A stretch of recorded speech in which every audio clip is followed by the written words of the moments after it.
ఈ రోజుల్లో మనిషి జీవితమే ఒక పరిగెత్తే రైలులా మారిపోయింది. ఉదయం లేవడం నుంచి రాత్రి నిద్రపోవడం వరకు మనం పరుగులు తీస్తూనే ఉన్నామనే విషయం మనకే తెలియదు. వృత్తి, డబ్బు, కంఫర్ట్, పేరు, ప్రతిష్ట ఇవన్నీ అందుకునేందుకు మనం ప్రయత్నిస్తున్నాం. కానీ ఇక్కడ ప్రశ్న ఏంటంటే ఈ పరుగులో మనం ఏమి గెలుస్తున్నాం, ఏమి కోల్పోతున్నాం అనే విషయాన్ని మర్చిపోతున్నారు. ప్రపంచం డిజిటల్ అయ్యింది, క్లాస్ వేగంగా తిరుగుతున్నాయి, కానీ హృదయం మాత్రం ఇంకా మెల్లగా జీవించాలనే కోరుతోంది. కుటుంబంతో మాట్లాడేందుకు సమయం లేదు, శాంతిగా టీ తాగేందుకు సమయం లేదు, పండగలు పుట్టినరోజులకు సమయం లేదు. మన జీవితమంతా వాట్సాప్ స్టిక్కర్లలో అంకితమైపోయింది. ఇప్పుడు పిల్లలు బయటకు ఆడడం తగ్గించారు, స్క్రీన్లలో మునిగిపోయారు.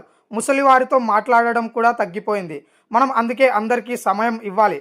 మన జీవితం గడుపుతున్నామా లేక జీవితాన్ని ముందుకు లాగుతున్నామా అనే విషయాన్ని తెలుసుకోవాలి. జీవితంలో పరిగెత్తడం అవసరమే, కానీ ఆ పరుగు దేనికోసమని అందరూ ఆలోచించాలి.